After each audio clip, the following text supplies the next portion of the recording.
บសួរបងប្អូនទាំងអស់គ្នាថ្ងៃនេះនាងខ្ញុំនឹងបង្ហាញបងប្អូនទាំងអស់គ្នាពីវិធីធ្វើផ្លែពង្រោលាយជាមួយទឹកត្រីស្ករត្នោតញ៉ាំណាបងប្អូនជាដំបូងនាងខ្ញុំយកផ្លែពង្រោមកបកសំបកហើយប្រឡេះយកសាច់មួយគ្រាប់ខាងក្នុងហ្នឹងដាក់ក្នុងចានគីឡូ1ដោយឡែក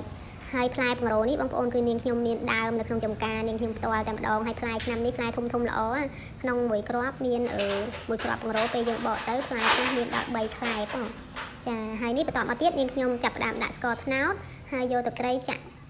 លាយជាមួយនឹងស្ករត្នោតហ្នឹងអញ្ចឹងគ្រឿងផ្សំសម្រាប់នាងខ្ញុំមានតែស្ករត្នោតទឹកត្រីហើយនិងម្ទេសទេហើយម្ទេសនាងខ្ញុំដាក់ម្ទេសស្រស់បើបងប្អូនចង់ដាក់ម្ទេសក្រៀមក៏បានដែរចាអញ្ចឹងនេះរួចរាល់ហើយបងប្អូនទឹកត្រីស្ករត្នោតម្ទេសស្រស់ចាក់ស្រោចជាមួយពង្រោមកកូរច្បល់